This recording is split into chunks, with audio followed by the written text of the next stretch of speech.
we can get sued for free content too. So I think a lot of times people will think about like they have to be selling something or offering some sort of service or product, but you posting a video on YouTube and offering some advice or something that you think doesn't technically count as advice, but someone takes it as that, could still expose you to some layer of like liabilities. Hey guys, welcome to another episode of Blitz Growth. Great episode for you today. Something that is almost always overcomplicated or always overlooked is the legal side of starting a business. Today we have Sam here, who is going to give us some of the insights on the legal side of things for starting and protecting your side hustle or business. Super interesting topic that everybody overlooks. So I'm really excited for this episode. She's trained and mentored or coached over 100,000 business owners in the legal department. So she's got a lot of amazing knowledge to share there. It took me years to figure out the legal side of things to starting and managing a business. So this episode should jump frog you forward a few years. So Sam, thank you so much for joining. Hey Jack, thank you so much for having me. Of course. Now you have a very interesting kind of niche that you're in, because it's one of those ones that not everybody always thinks about, but it's really, really important once you get to a certain size, which I'm sure we'll go over a little bit more. But I would love for you to just give us a quick intro of like how you introduce yourself at parties or to new people. Like, how do you introduce yourself and what do you say that you do? Oh gosh, well, introducing myself at parties these days is always like, I'm a lawyer. Like that's what I say because I don't even want to get into it. But I would say to you that I'm an attorney turned entrepreneur who helps online coaches and course creators, educators legally protect and grow their online businesses. So I was a corporate attorney for like over 5 years in the Philadelphia area where I was born and raised. I absolutely hated it from the word go. I really, really hated it. I did not like being a lawyer, but I really loved the business side of it. So even as like a young attorney, I became an attorney at 23 and I was like catching business for the firm and bringing it back because that's what I really loved to do. And I really loved working with business owners. So I knew being a lawyer wasn't going to be my thing very long term. And so I actually left in 2016 to start my own health coaching company. I wanted to do something like totally different. I wanted to help teach people how to cook.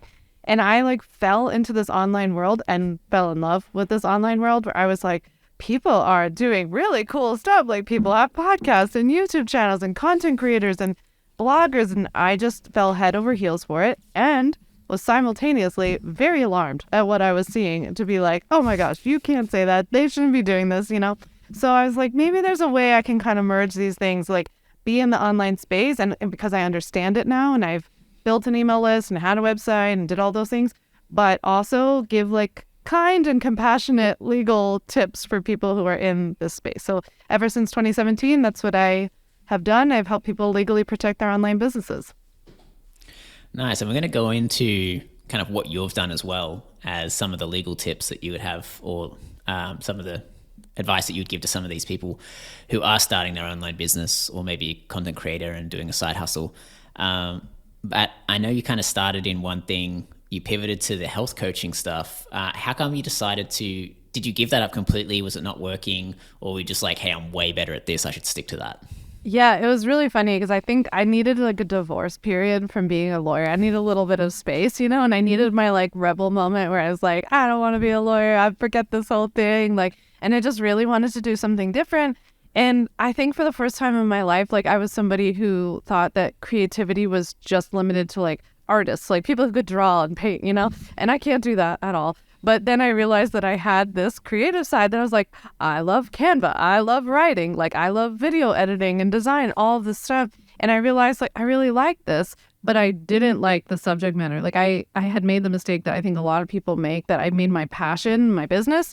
Sometimes that works out for people, but for me personally, it was like, I just want to cook. Like, I don't want to document it. I didn't want to film it. I just want to cook.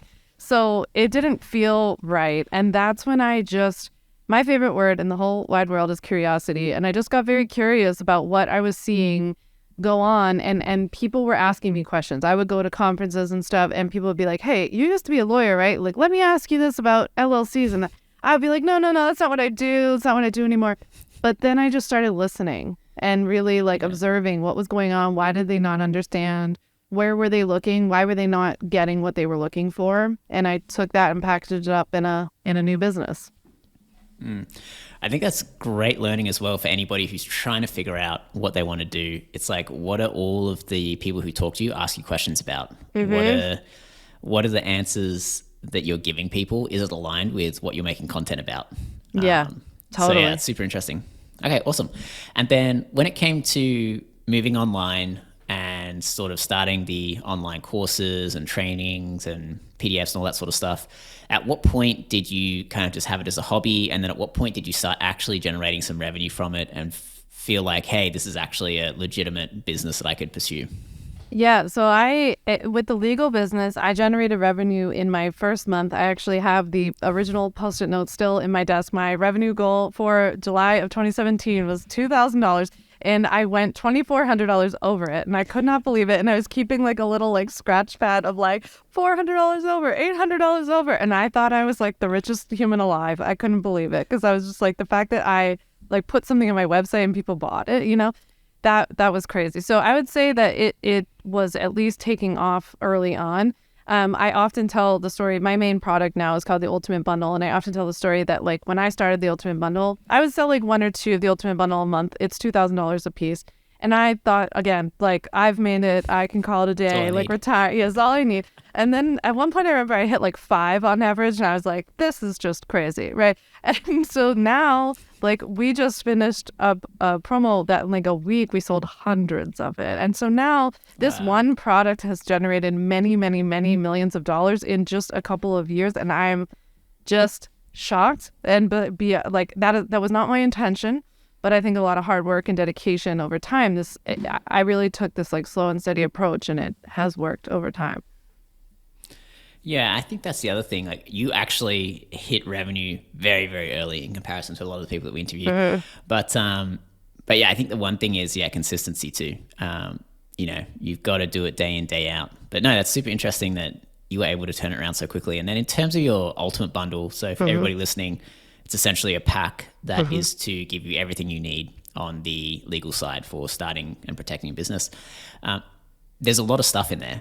How did you kind of start building that out? Did you just do it all at once? Did you do any research to be like, hey, what should I put in this? Or did you slowly build it up? How did you kind of like create that offer or create that product? Because it's all digital. Yeah, it's a really good question. And this is a really good lesson for people to learn. So this was another thing where when I started out, I only sold like individual a la carte legal templates. And what I kept consistently hearing from customers was like, hey, would you ever consider putting these into like a package? Sometimes they'd even use the term bundle, and they were looking for a discount, of course, but also so that I could essentially direct them as to like, what contracts do you need? What policies do you need as an online business owner? And so I thought about that. I thought that was really interesting. But I also started hosting free sales calls, and I had 1,200 sales calls with people, and I took like really detailed notes on all of these calls. And I noticed on the calls that I had the same questions over and over. And I used to joke with my husband that I could record my answers and like plop myself on the phone and walk away because everyone was asking me the same thing. And then one day I just had this like duh moment where I was like, if that's the case, I should just record my answers to all of these things and put it into a course. And so I created it, and then I got 15 people to purchase it at a very, very reduced rate. And in exchange, got a little interview with them where I asked for feedback. I took their feedback, integrated it into the product, and then like, boom, off to the races. And I still do this now. I'm constantly tinkering with it, making it better, adding to it, improving it. So if I could give any advice to people too, like one thing I think is really missing in our industry is really, really focusing on actually creating a good product that people really like and giving them a good experience. And then we take customer service really seriously, even when it was just me before I had employees. And that like cultivated a lot of word of mouth sales as well, which is why I think it snowballed over time. Interesting. Yeah, that's a really good, valuable point there for continually improving the product. For creating that, did you have any sense of like, hey, I'm putting too much into this and it's just like overwhelming people? Because yes, I can imagine just with your niche in general, the legal thing, it's just like unlimited amounts of rabbit holes that you can go down.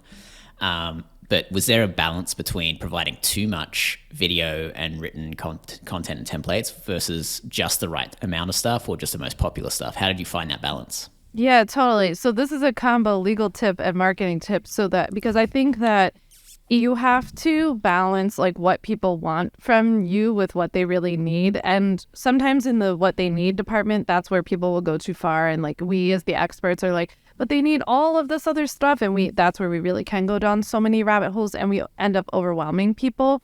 But also you have to think to yourself, like, what's not doing like really a good service for them either. So if you exclude something just because you don't want them to be overwhelmed, but that doesn't ultimately help them complete the goal or the like improve the skill or whatever, then you can't leave it out. So what I learned over time was that when I created it, my videos were long, and I was like basically teaching them like law school. Like I was like regurgitating everything I learned in law school. And then I would watch the data on the back end and see like completion rate, which videos were watched the most, which videos still had questions on them, which videos no one ever watched.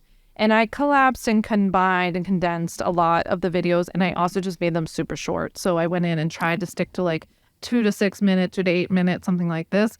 And I redid the whole Ultimate Bundle maybe like a year or two ago. So good learning there. Keep the video lessons short so that they're manageable. Do you kind of try and engage people in asking them questions or making them do quizzes throughout the course, or do you just give them the content, give them the templates, and then say, hey, contact customer support?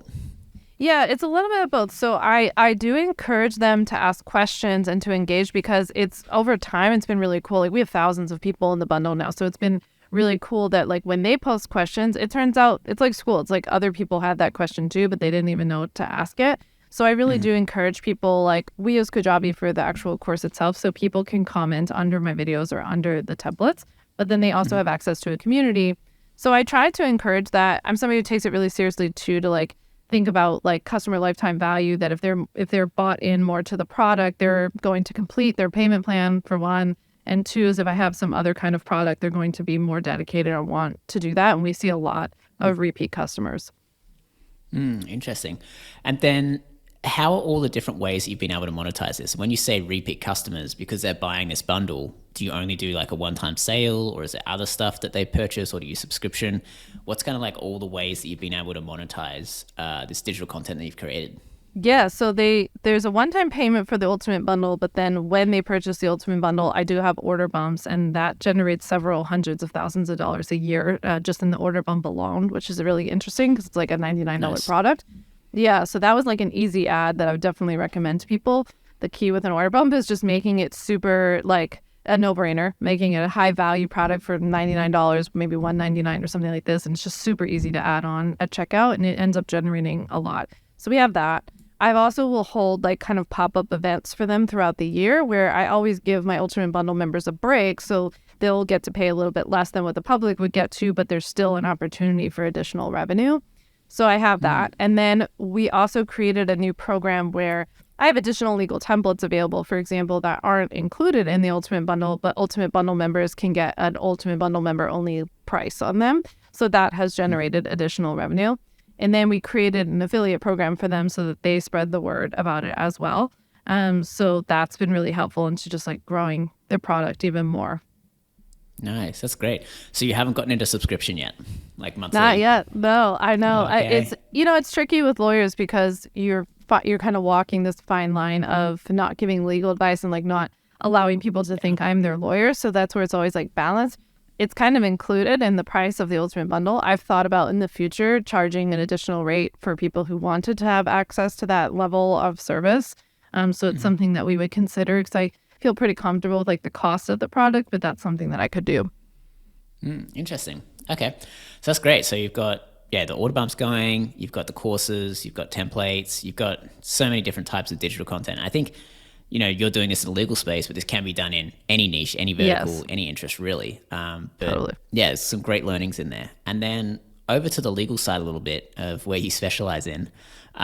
What's a good point in time for a content creator to start taking this seriously? Like obviously if you've just, made a YouTube video, it's got 20 people watching it, you probably don't need too many legal contracts set up. But at what point do you find that side hustles or content creators should start setting up the legal systems, and what's a good timing for that?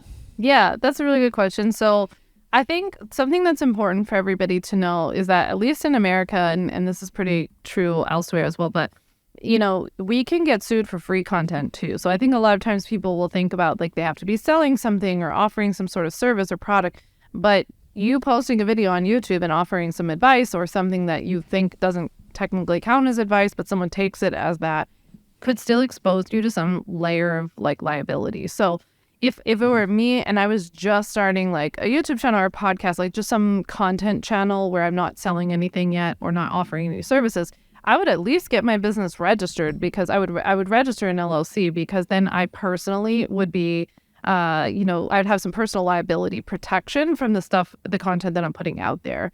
So that's like a pretty low lift of something to do. When it comes to things like contracts or even website policies, I think that those you can add on now as you're going to start selling something. So if you're going to start a website, I would throw up some website policies on there. If you're going to start offering some sort of like coaching or create a membership or a course, then you just want to get the contract for that thing. Like I like to kind of layer things as you go, but I would hope that like anybody who even is just thinking about creating a content channel, even as a side hustle, would consider just registering for your own protection.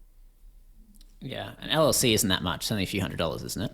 Yeah, you poor Californians are the only ones that have like a little bit more expensive. Actually, in Massachusetts as well, there are like a handful of states that charge a little bit extra. In California, there's something called the franchise tax that's added on. Although it was my understanding that this actually got waived recently for people who of a certain size business. Yeah, for single member LLCs. Because of COVID, they did this, and I think they saw really good results from it. It's honestly the right thing to do, because like in California, if you like start a McDonald's franchise or your own business, you get charged the same amount, which is kind of crazy. So and everybody's a contractor now. So it's kind of crazy, but in general, it's totally worth the price of like the peace of mind. It's usually an online form. What I always recommend that you do is Google like your state's name and then like form an LLC and go just to your state's website. Don't go to like all the third-party websites that offer to do it for you, because it's often very easy. It's typically a form that you fill out online, pay a small fee, and you, in most states, get it back right away with the certificate. That's actually good advice, because you can go down, like I think a lot of starting business owners go down the route of using like a LegalZoom or something like that. Yeah. And all of a sudden, they've spent hundreds, if not thousands of dollars setting up what was supposed to be a basic LLC just to do something very, very minor. Yeah, we have like a lot of horror stories. Actually, people post in my community for the bundle a lot about having gone down that path and it didn't work out for them. But also once they watch my videos, they're like, oh, I didn't realize it was that easy. It's just one of those things where you get a little duped for something that's pretty easy. I'd at least give it a crack yourself. The other thing you can do is, if you already have an accountant, ask your accountant if they can help file the LLC for you. A lot of them will do that for free. Nice. Great tip there. Okay, awesome. And then I know we just went over one of the mistakes, but what are some of the common mistakes? I know this is probably, you're sick of giving this advice. No, but what are some of the common mistakes that content creators or people starting online content businesses have? Top few that everybody usually makes. Yeah, well, definitely thinking that if you're not selling something, then you can't be held liable. Another one is that people think that like just because you say something, like they preface this with like, I'm not a doctor, and then they give you advice that like only a doctor can give. They think that because they just said I'm not a doctor, that like somehow gets them out of it. And I'm like, no, you literally just admitted you're not a doctor, and then you said something that a doctor can say. So I think just like people in general misunderstand disclaimers, or like people will contact me and be like, I'm doing X, Y, or Z online, but don't worry, I have them sign a contract saying that they understand I'm not their financial advisor or their therapist or their whatever. I'm like, no, all that matters is that you're doing the work that only like a doctor, lawyer, or therapist can do. So I think making sure that you're actually staying consistent, that you can be held liable for that kind of stuff. And then probably just not getting legal protection early enough. I think a lot of people confuse legal protection with like being profitable, having a certain number of clients, having a certain audience size. And I always tell people, like, I was a litigator, so I was in court all the time. And I'm like, I can tell you, as somebody who was on her feet before judges all the time, no judge in the world would ever accept an argument of like, but judge, like, she wasn't even that profitable. It's like, they don't care how profitable you are. They don't care how insta famous you are. Like, none of that matters.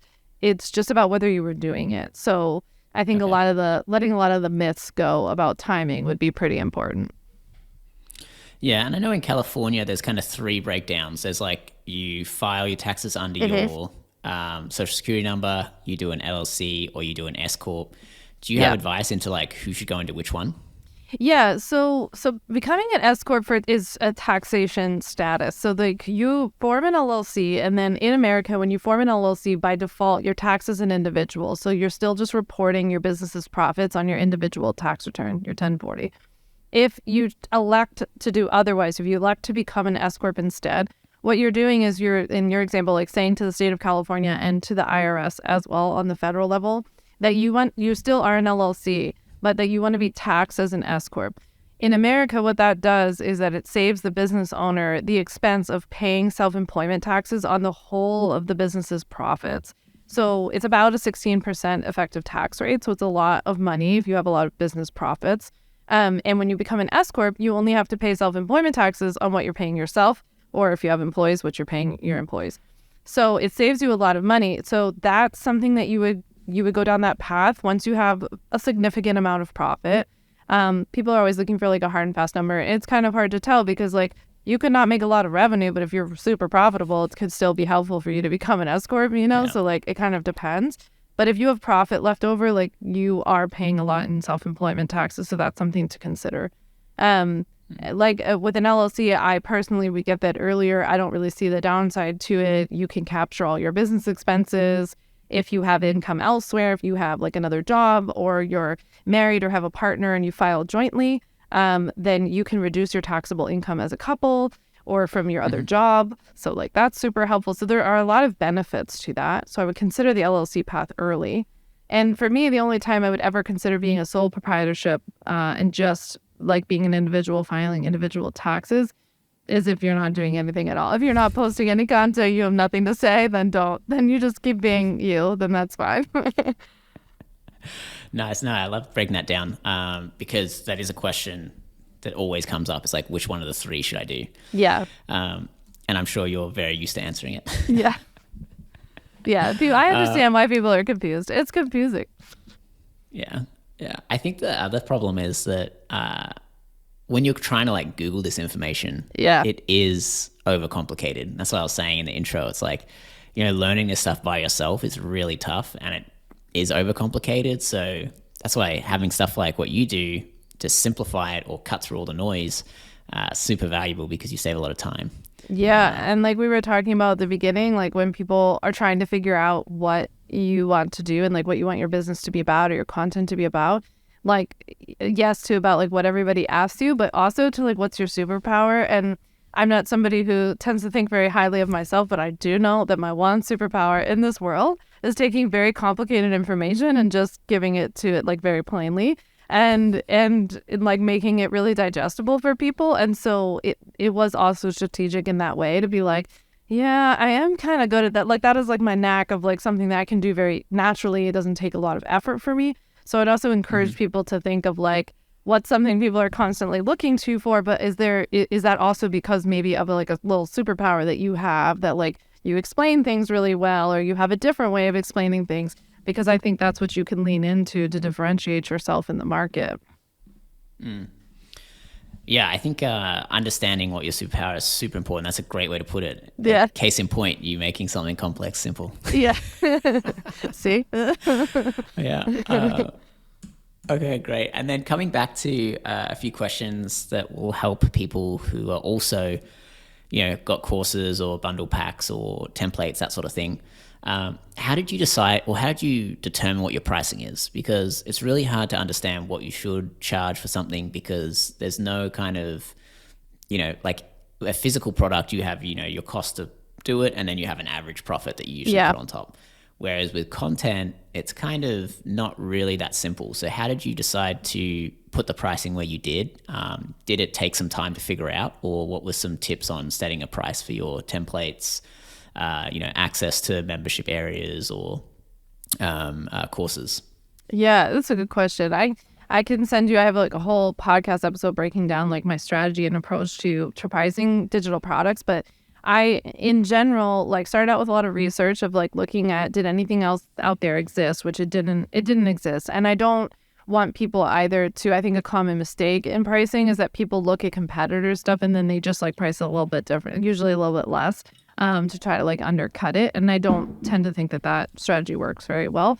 But in terms of looking to see like whether there's demand for this thing, Understanding like, something that I do, I understood that there was a premium on like how much this stuff normally costs, and I needed it to be less than what it would cost if you went to your own lawyer, because then there was no reason to buy from me. At the same time, it couldn't be as low as like the bargain basement, big box legal websites either, which are super generic and like plain and not that good. Like the templates aren't geared towards people who do what we do. So I knew I could charge enough that I could differentiate like why the $50 or $100 template from like a LegalZoom or something wasn't worth it for somebody who does what we do. So that's kind of where I played with it.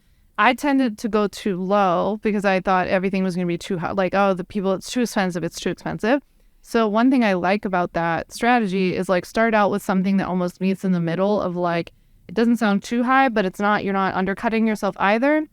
And then you can kind of ratchet it up as you go. So I started seeing that people were saying yes very, very quickly, which was a sign to me that the price was a little too low. And I, at least as of now, have never had anything that's been priced that people have been like, whoa, whoa, whoa. There are always going to be people also who say that it's too much, right? Like there are people who, a person can look at a fancy car and be like, that's crazy. And another person's like, I would pay double for that car. I love it. So it's just, to me, like there's always going to be people who is never going to be enough. They don't see the value in it. And you can't necessarily take that as the feedback. But the people who write me emails every single day and send me DMs every single day telling me I would pay double for this, the amount of peace of mind that gave me, I took that as confidence to go forward, to be like, this price is right. It also has to be profitable and economical, obviously, for your business. So that all factored into it as well. Yeah. Yeah, and I think that's a good point. Like start somewhere and then adjust as you start getting feedback from customers. Yes. Really good advice there. I also encourage people to like go a little higher for their regular price to give yourself room to discount. So that was something I felt like I didn't do well at the beginning because I just was thinking of this like one price. But what's been helpful over time is like raising the regular price of my product so that it gives me room during a promo to say $400 off, $500 off, or to like send special discounts or to give coupons and like use some urgency with the pricing. Whereas before the price was always the same on my website is like what I would run it in a sale. So I felt like I learned that lesson pretty early on. Interesting. And I suppose factoring in, one of the things that you did say was that you do affiliate marketing or, referral programs. You have to pay those people. Yeah. Which kind of leads into the next question. You are in quite a specific niche. How do you sort of find and acquire students? Because, it's tough, I think, for a lot of content creators to make that switch between making free content and all of that traffic coming from, TikTok, Instagram, YouTube, to then somehow having to swap over to sending people to, like a sales page and getting someone to pay actual money for the content.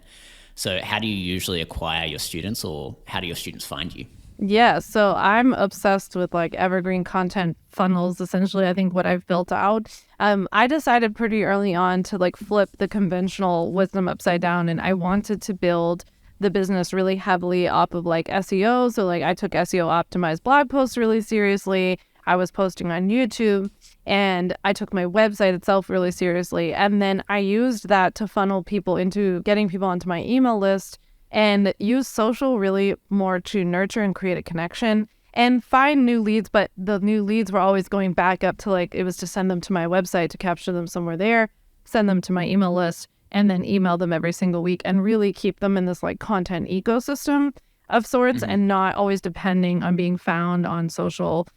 We just kind of are always catching new people on social, but I'm always trying to take them from there and send them somewhere else, like get them off as soon as I can, because to get them somewhere though we own a little bit more. And so really paying a lot of attention to my email list. Like even when my email list was very small, when it was like 100 people, I was taking it super seriously and emailing them like there was 100,000. So that now that there are so many, it's easy to just keep going. I'm in the habit of it. I have never missed a week in over 6 years. They've gotten an email from me. Now they get 2 emails from me for the last several years. So it's a lot of consistency and like showing up. And then, they bring a lot of other people. I started like an email list referral program where at the bottom of my emails, you can like refer friends and get points and stuff. So there's like stuff like that I've focused on. But really building, I think like I always am telling my friends, I know it's hard, but you have to like stay so dedicated to this idea of sending people back to top of funnel and like really, because everybody wants to focus on like getting more followers or like growing a bigger audience on social platforms, which I think naturally comes anyway from doing it this way. But I am just always focused. Like there's always a call to action for me to get them on my list or to get them to sign up for my free webinar and to get them somewhere that just captures them in a different way. Yeah. And then in 2020, I started running Facebook ads. So I hadn't run Facebook ads for the first like 3-4 years. And then I did start running them in 2020. So that is a chunk of our traffic these days. But Google's my number one traffic driver. Yeah. Yeah, I think that's a good difference between owned, earned, and rented audiences. So the easy way to think of it is social media is you're renting them. The organic social and search is earned, and then essentially once you get onto the email list, it's owned. Totally. Ideally, you just want to keep growing that owned segment, so email addresses. Yeah. I keep my eye on the prize. I'm trying to write a book right now, so I'm finishing up my book proposal. And the book coach that I hired to help me with the proposal was like, it's so funny to see like your proposal versus other people's because your business is like the other way around. She's like, I get all these people who have crazy social followings. It's like 500,000, 750,000 people. And then they have like 1,000 people on their email list. And she's like, you're like a sleeper hit. You're like the other way around. I was like, yeah, I think that's the way. Like, so, no one's like patting my back for it. And so maybe that's what makes it hard. Like, I know what I have on the back end, but it's the right way to do it in terms of business. I can tell you that. Well, yeah, I think, email marketing's been around for a while, so it's not the shining new object. Yeah. Whereas new social platform comes out every few years and everybody's wants that public praise. Yeah. Yeah. I call it Human toilet nature. content because as soon as we put it out, it just goes straight down the drain. It just feels like it has such a short shelf life, and that's really depressing to me. So I would rather have the stuff like I have a podcast as well. And so it's like, create the podcast episode. That then becomes an email to my list. We take little pieces of the email to my list. That becomes a social post. But like a lot of people are building their businesses or their audience is the other way around, where the social post is the focus and the starting point. And I think it's backwards. Yeah. Yeah. Now, that was going to be my last question, but I thought of one other thing while we were talking about, shelf life and organic social and everything. What do you think the impact will be of all of this AI generated content that's coming out now? I do think it will impact the organic side of things for what shows up in the search results. As you can see, ChatGPT rolled out in Bing, but what's your take on all of this? Like, from your business standpoint and also from the legal standpoint, because I know the AI generated content is constantly getting facts wrong.